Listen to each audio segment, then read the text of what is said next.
Bismillahirrahmanirrahim. My very good friends, students, teachers, mentors, learners, peers. Assalamu alaikum, and I welcome you once again to this learning together session. So far, we have discussed almost all the important aspects of the projects, which was mainly based on the Project Management Institute of the United States approach of the PMBOK towards project management. And we also discussed some of the important aspects of the public sector project management.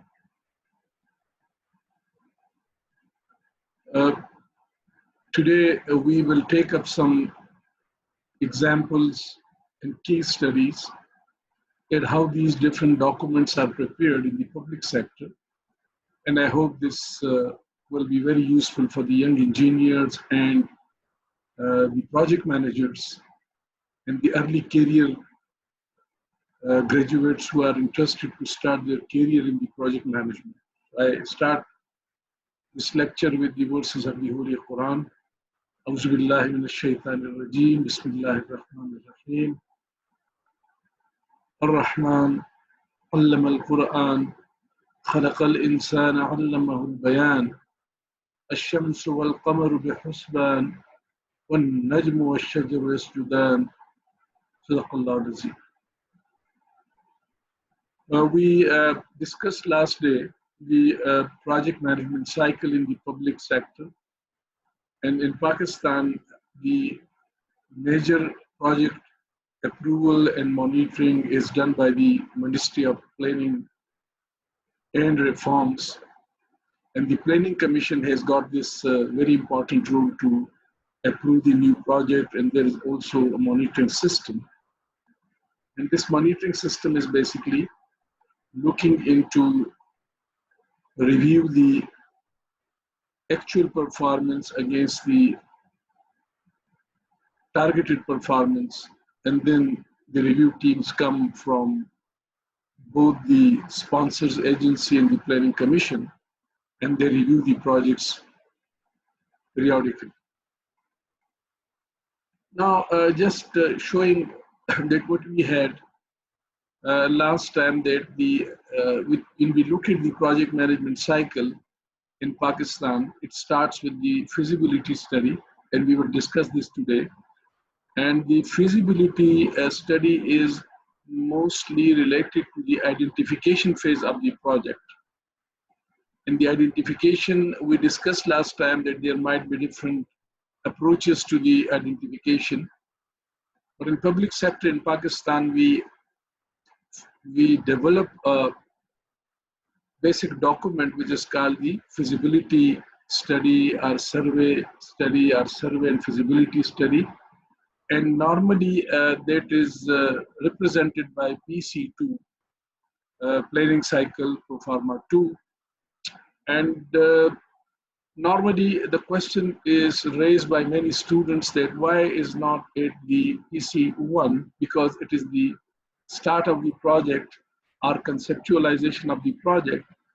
The answer is very simple, that since every project may not need the PC2, which is feasibility, therefore it has been given the number after the PC1, because the PC1 is mandatory document for all the public sector projects, larger or smaller, shorter or longer. Therefore, the PC1 becomes a very paramount and basic requirement. And then in projects where we need to have the feasibility study first before going to the PC1, this is done by the PC2. And most of the projects where we have a huge investment, for example, sometime maybe more than 500 million or 1 billion, and where the complexity of the project is very big, where the territorial extent of the project is also very large, where the demographic diversity of the project is also very large. So in such case, the Planning Commission recommends that we should not start with the PC1 of a huge project. Rather, we should develop the feasibility analysis first. And if the feasibility analysis is done and it is positive, then it would give us the further guidance to start with the PC1. Normally, the PC1 is a very exhaustive document, and it requires a lot of studies. For example, if we are developing a PC1 for a dam project, hydro power generation project, it may involve a large number of studies. For instance, the rock mechanics, the geophysics, the geotechnical investigation, the hydrographic survey, the seismology, the flood assessments, hydrology, and all these almost 12 or 15 types of major studies are involved. And if by the end of the day, the PC1 gives us a negative reflections and that the project is not doable within the, so it would waste a lot of time and money. And that's why the Planning Commission normally recommends that it will be more advisable that we start with a pilot or feasibility. For instance, if we want to bring an online learning management system based projects to cover the entire country, maybe we are thinking of something like 1,000 remote stations. This may be very risky project in the sense that we have a diverse territorial and demographic extent.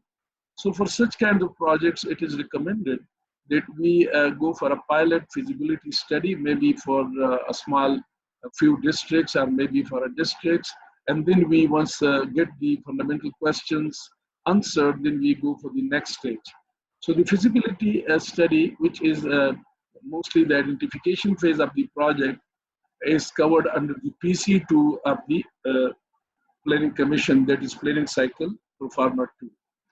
And some of the important information in this we require, for example, the name of the project, the administrative authority, which will be responsible for sponsoring and execution. Then we provide the detailed survey and feasibility, for example, the description, aims, objectives, and coverage of survey feasibility study, justification for undertaking the survey and feasibility study, whether previous studies in the field have been undertaken, and if so, provide details, indicate duration of study and proposal months of commencement and completion, provide item-wise, year-wise capital cost estimates between local and foreign exchange, indicate date on which cost estimate was prepared, source of financing, the capital cost to be provided, indicate requirements in terms of local and foreign personnel, professional, technical, administrative, clerical, skilled, unskilled, and other along with their terms of reference.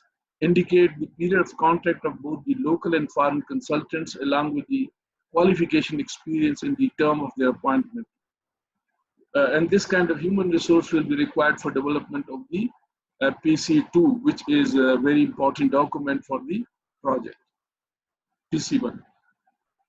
Now, the expected outcome of this feasibility and survey analysis would be required in the quantifiable terms, and it may also be indicated whether any project will be prepared after the survey. For example, sometime even the PC2 may conclude the project, but many times the PC2 may lead to a new project, and that is then covered to PC1. For the example, we have given an example of a zoo project of the Punjab government, which is basically a revised PC2, and there was an original PC2 which might have been a change in terms of duration and in terms of cost. And then, but more or less, we have the same level of information which we normally require in the PC1. So I selected this PC2. I selected this PC2 mainly to cover two aspects, that the revised PC2 is also covered, and we would see that within the same we have the PC2 entries. Now this is the project, and this project was basically conceived by the Zoo Department, Wildlife and Parks Department of the Government of Punjab back in 2015, and the project feasibility was about establishment of the zoo at Multan. Now, this is really very important study because if the feasibility study is good and we are then allowed, then we can go for PC1.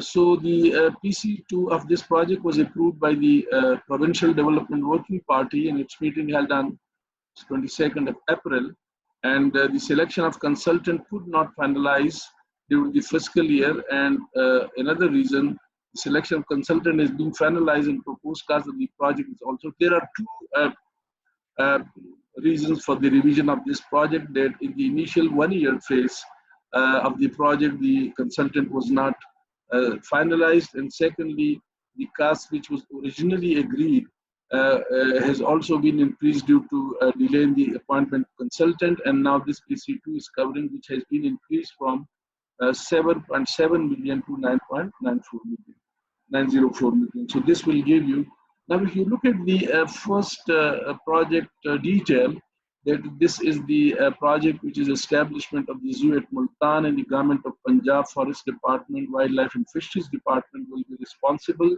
The execution will be done by the Punjab Wildlife and Parks Department, and the operation will also be done by the same department. Since it is a provincial project, therefore there is no central ministry concerned. This is sponsored from the provincial budget. The province of Punjab, and the description of the project is the province of Punjab holds 60% of population of Pakistan. Lahore, Rawalpindi, Faisalabad, Multan, Gujranwala, Balpur, and Sardoda are major cities of the province.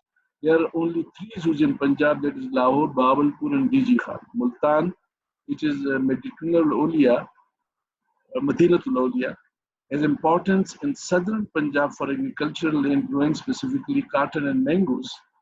Population of the city is increasing by migration of people from adjoining villages, and so this gives you the general description of this project.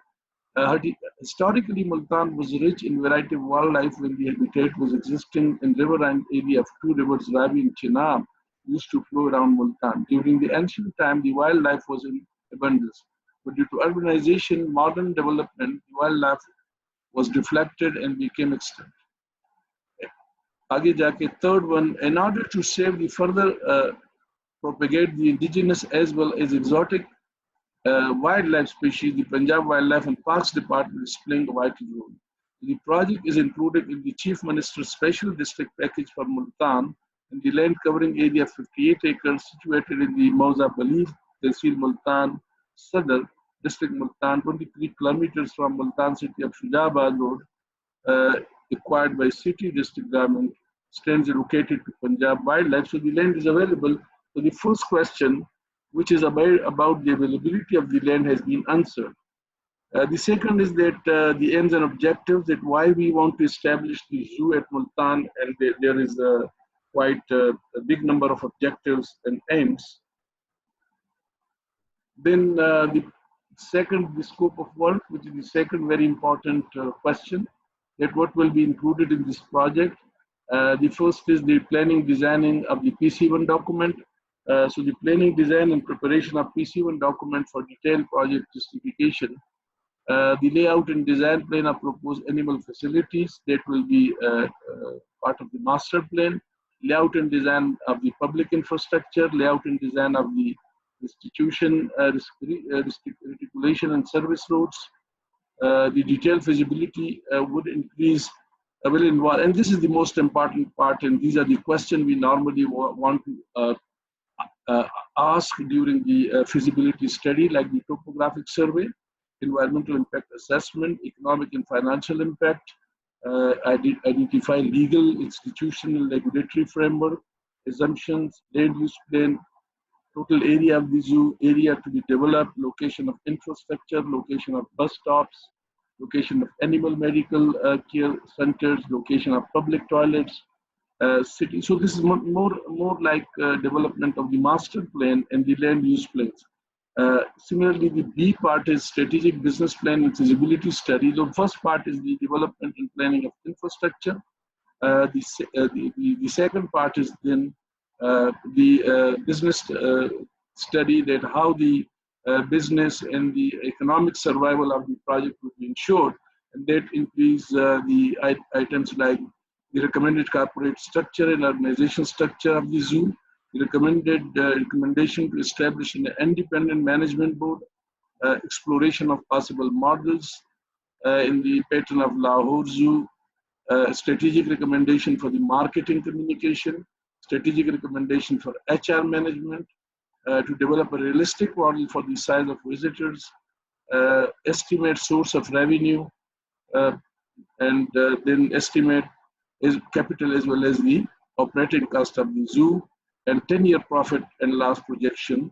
So this is basically uh, the, the scope, and then justification that why it's important. We gave this in initially that the district government Multan submitted a PC1 document costing rupees 625 million to the Planning and Development Department, which was discussed in the PDWP, and the meeting development has pointed out that design drawings of different animal facility have neither been vetted by the uh, Chief Architect Punjab nor prepared by any qualified architect, thus not fit for implementation.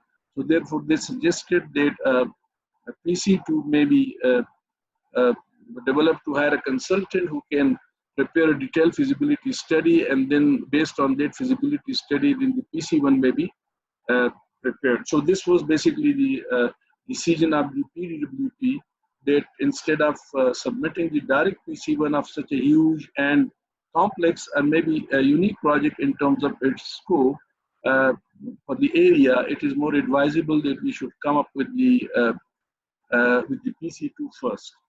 Now, the why the project has been revised, the main issue we discussed that the project was delayed in the implementation stage, mainly due to the delay in the appointment of consultant, and this also increased the cost from something like 7.7 million to 9.9 million.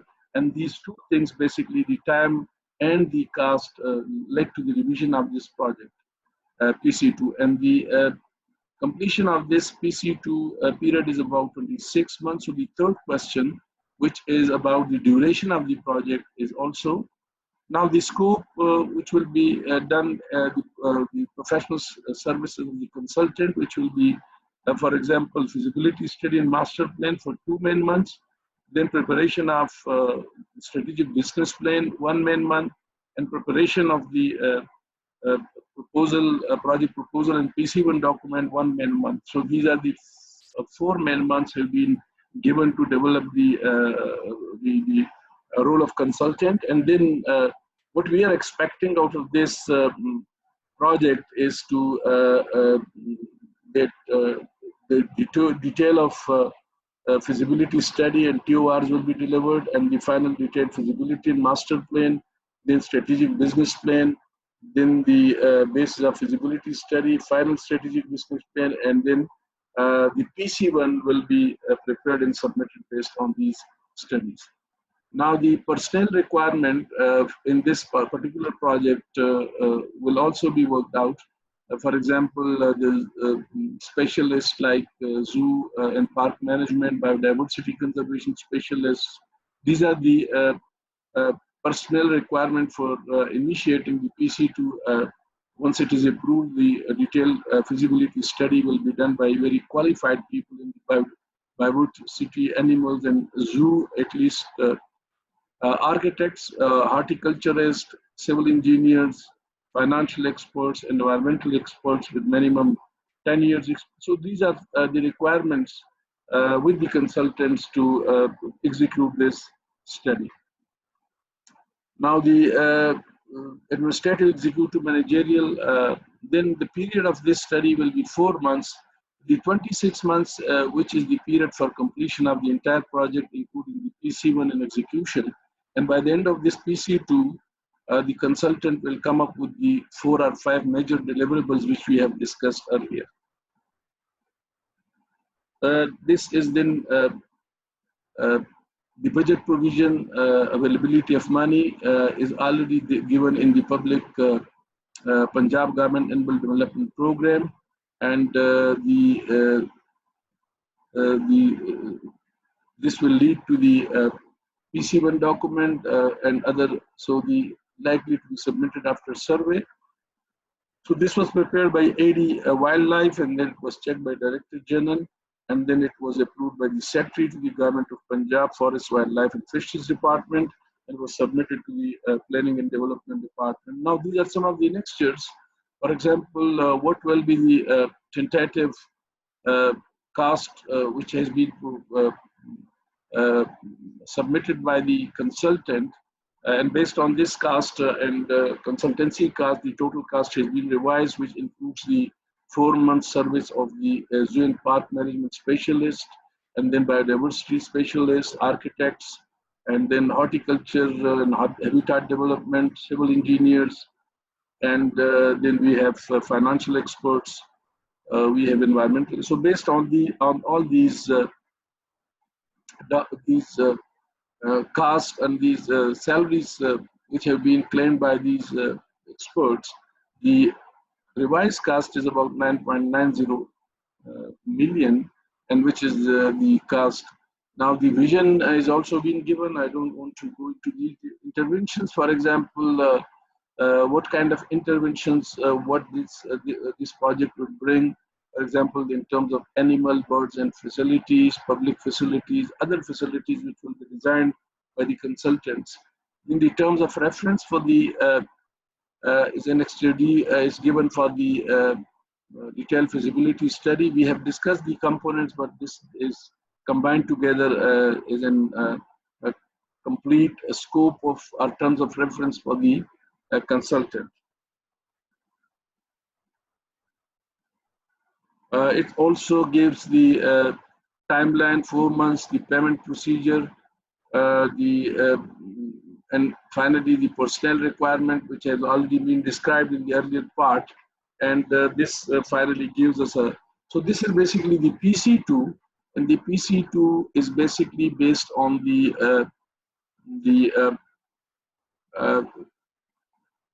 terms of reference given to the consultant. And what we expect by the end of this PC2, that we will have the PC1, we will have the strategic business plan, and we have the master plan for the project and all the important components which we think will be included in this project. So this was about the first part, and then we go to the second, and the second part is about the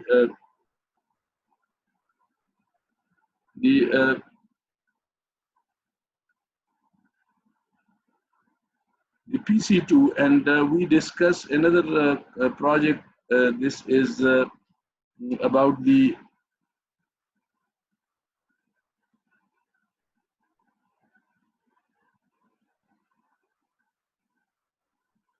another project in the KP, and this is the basically the PC2, PC1.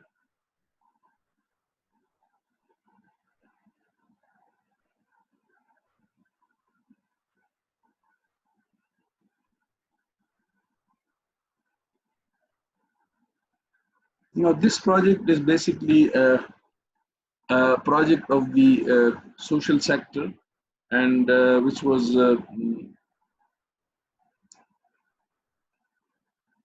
developed by the KP government for the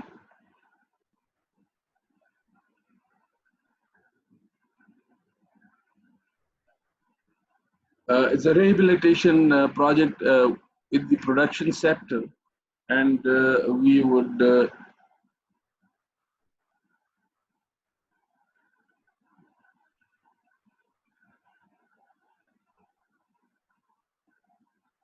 now this is a project which has been developed by the planning by the department in Agriculture Research Station, and this is strengthening and rehabilitation of the Agriculture Research Station and Institute in Khyber Pakhtunkhwa. This is a PC1, which is a project proposal, and the important considerations we will discuss. For example, if we look at the name of the project, the Strengthening and Rehabilitation of Agriculture Research Station and Institute in Khyber Pakhtunkhwa, and it will be located in the following districts. For example, in the southern district, Diai Khan, Kuat, Karak, and Banu. In the central district, it will have its components in Peshawar, Naushera, Sawabi, and Mardan. In the northern districts of KP, it will be Swat, Chitral, and Bonaire. And in the eastern district, we will have Abtabad and Mansehra. So the justification the Khyber Pakhtunkhwa systematic agriculture research was started in 1908 at Tarnab, Peshawar. Now a network of 16 agriculture institute stations and its substations are functioning in all the provinces. So this is just giving a brief background. This is the location, for example, the different important old district, and this gives the districts-wide coordinates of the various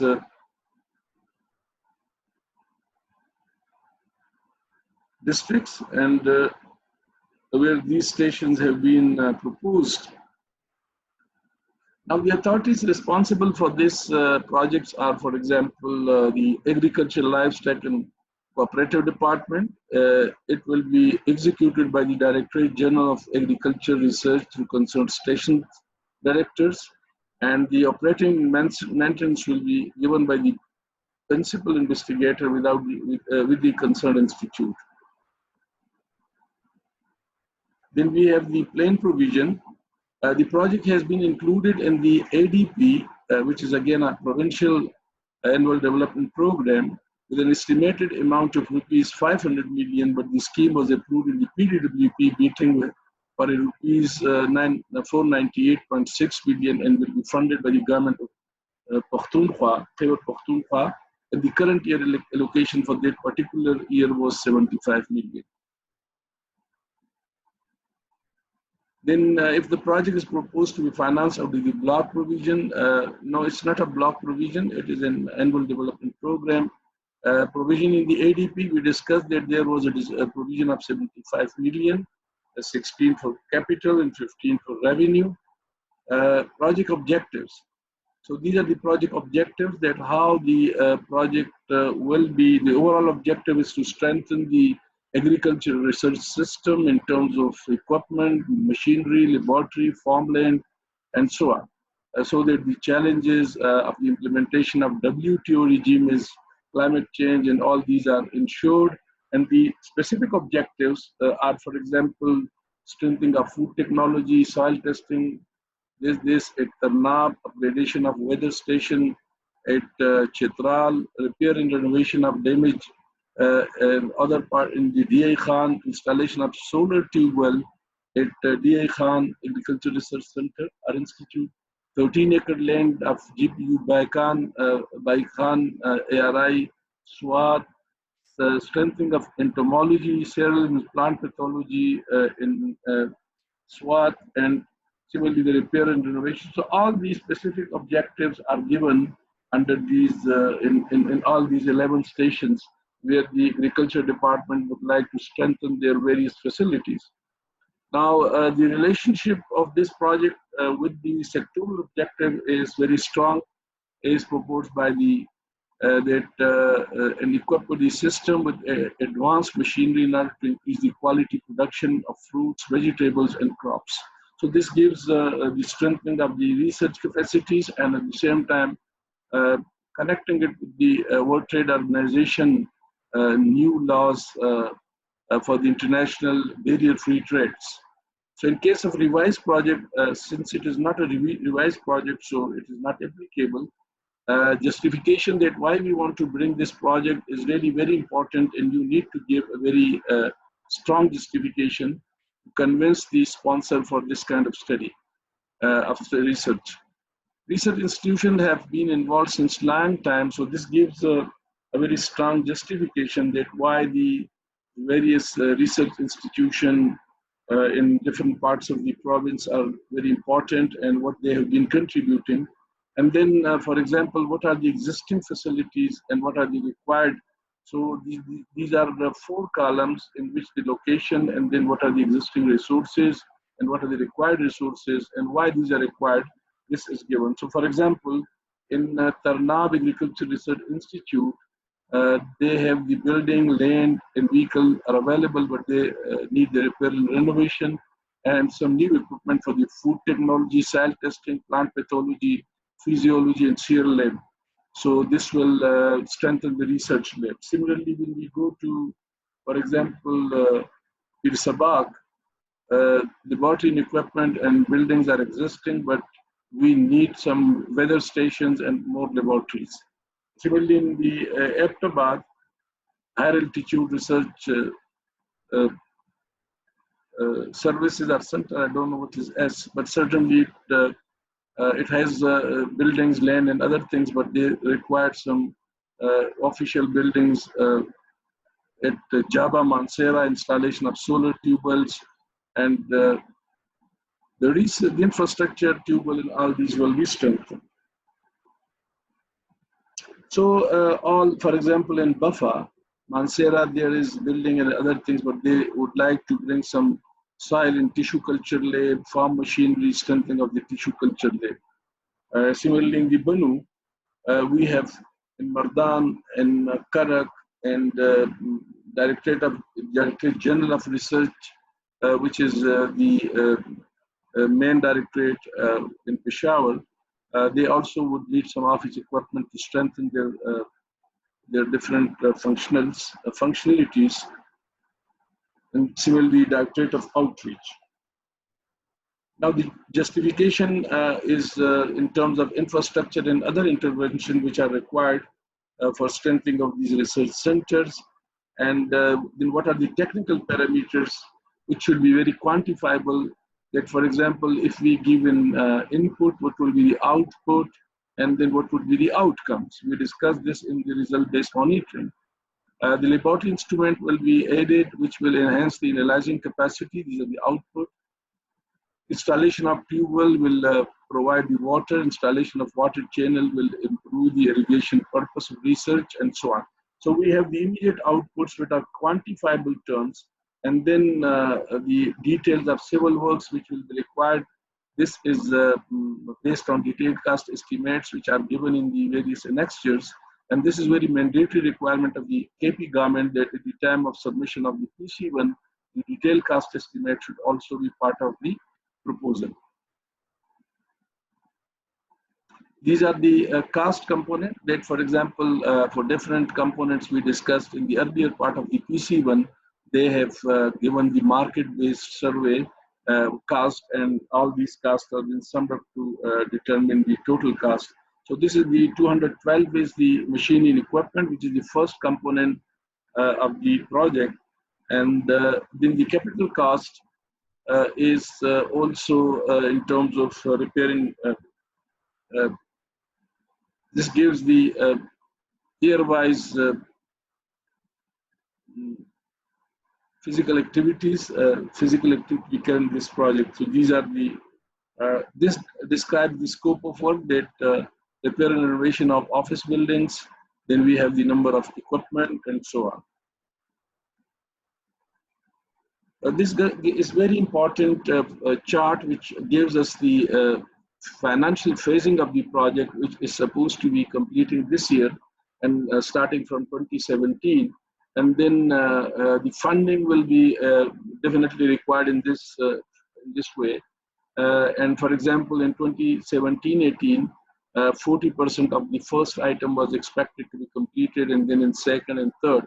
And for all the project components, we have given the timelines and the financial, and based on this, we will then develop the financial phasing. So we have the physical activity plan, and which is sometimes called the work plan, and we then have the financial plan, which is also called the cash plan, different years.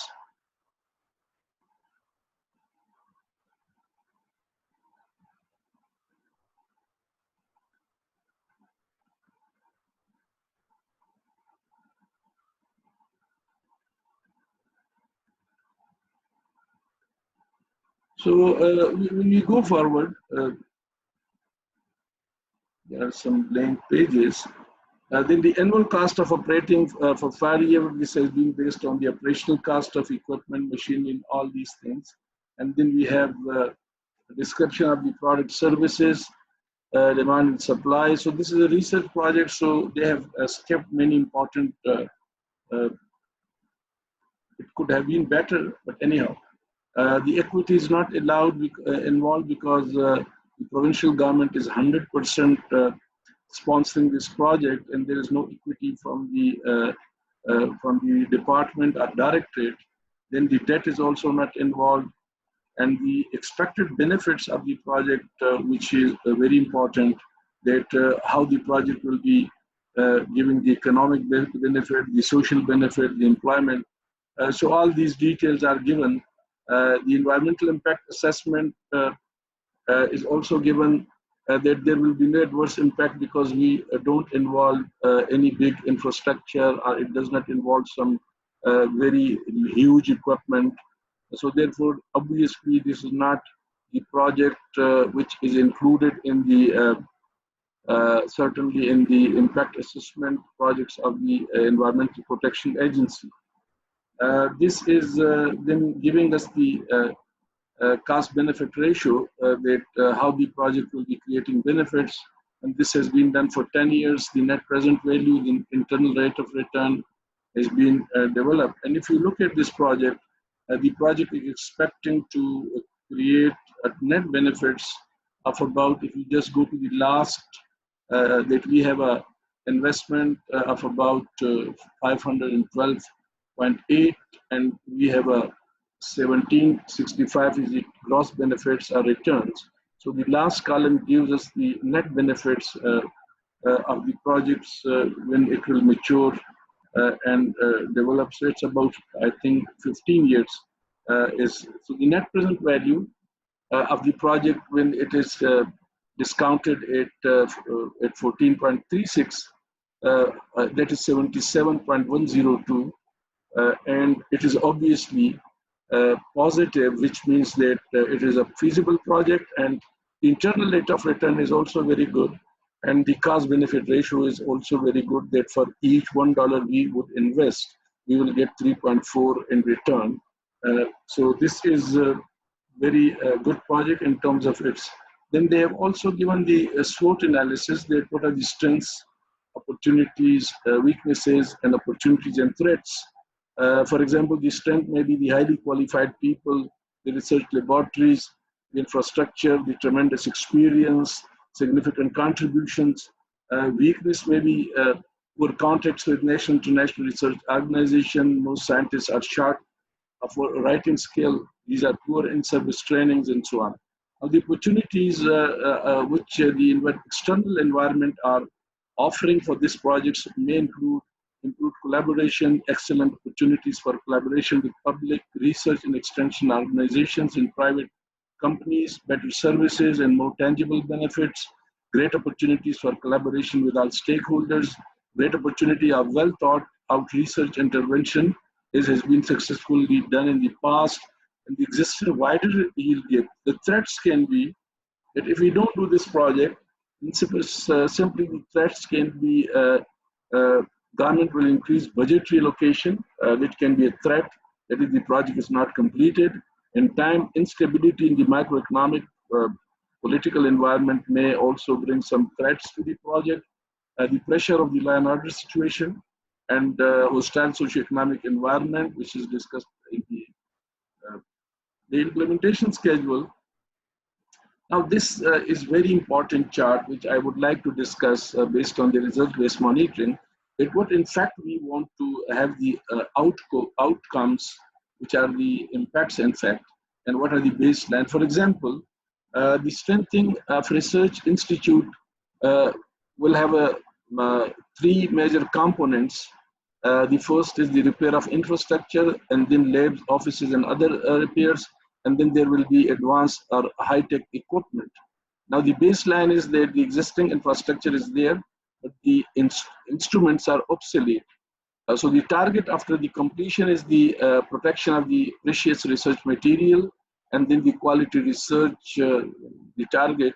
And this will, the target is to improve the service delivery to the farming community. Now, there is a obvious shortcoming in this target, that it is not quantifiable. For example, it should give that how many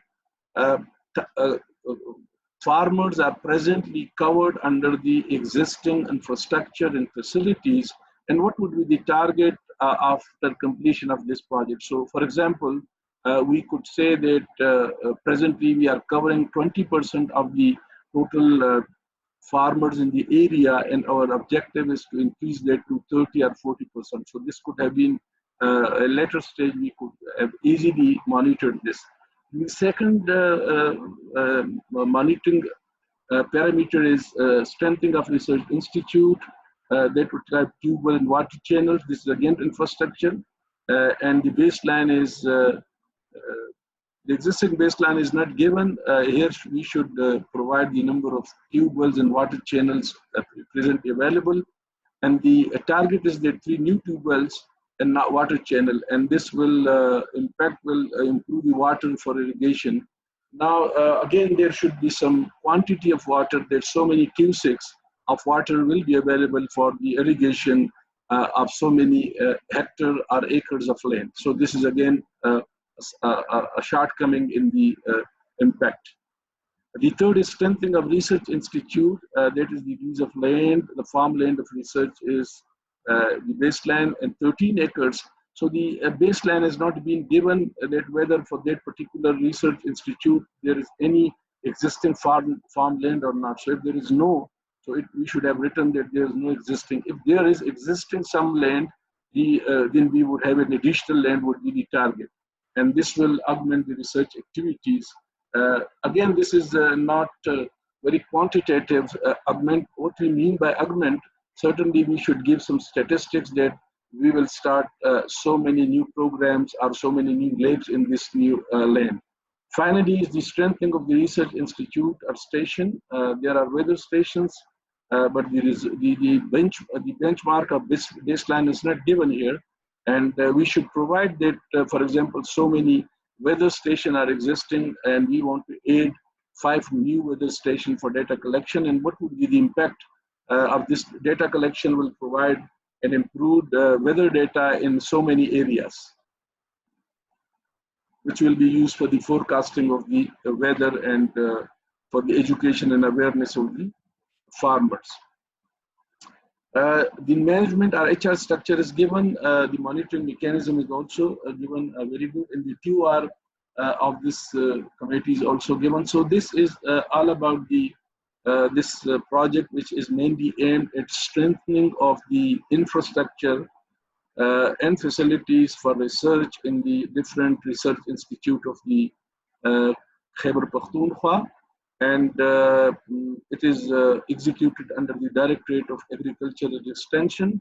And we hope that this project will be going, and maybe we go and see in their website that what is the current status. These are some of the machinery equipment which we have demanded, their estimated costs, farm management. So all these costs are then given in the annexures, which have been reflected in the main part of the digest.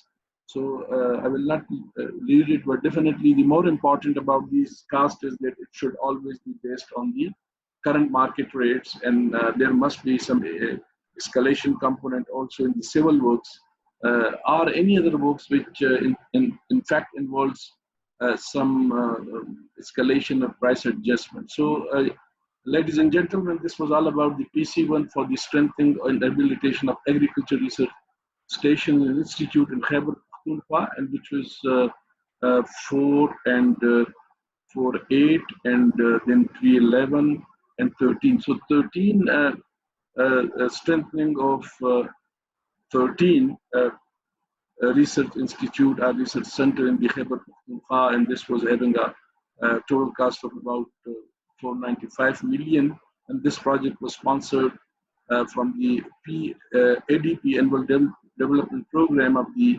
Provincial Government of Khyber Pakhtunkhwa, and this was approved by the PSDP for the implementation. So thank you very much. Tomorrow we will discuss 3 other important parts, which is the monitoring and evaluation pro formas, and then the completion reports, and finally the impact assessment. So we will discuss the PC3, A and B, and then PC4, and then PC5. So thank you very much. And I hope that you will find some useful information in the today lecture for those students who are trying to develop and understand the concepts about uh, the development of the feasibility in surveys and the project proposal in the public sector. Thank you very much. And I would request you all to please give the feedback on the YouTube channel. And if you have any question, please ask so that we can explore the answers to such questions. Thank you very much. And please remember that once the project is approved by the PC1 is approved, we call it the administrative approval. And we have already defined in the last monitoring lecture that once this administrative approval is given, recorded, then we are authorized to start the project in the public sector. And without the approval of the project by through the administrative approval, please remember the project cannot be executed. So thank you very much and have a nice time. And I pray that may Allah subhanahu wa ta'ala keep us all in His safety and security and peace, and may the entire humanity and uh, the Pakistani nation and we all are protected and safe from this lethal and deadly virus and the COVID-19. And we pray that inshallah soon the country will go to the normalcy and we will go back to our work. Thank you very much and have a nice time and take care of your families. Assalamu alaikum.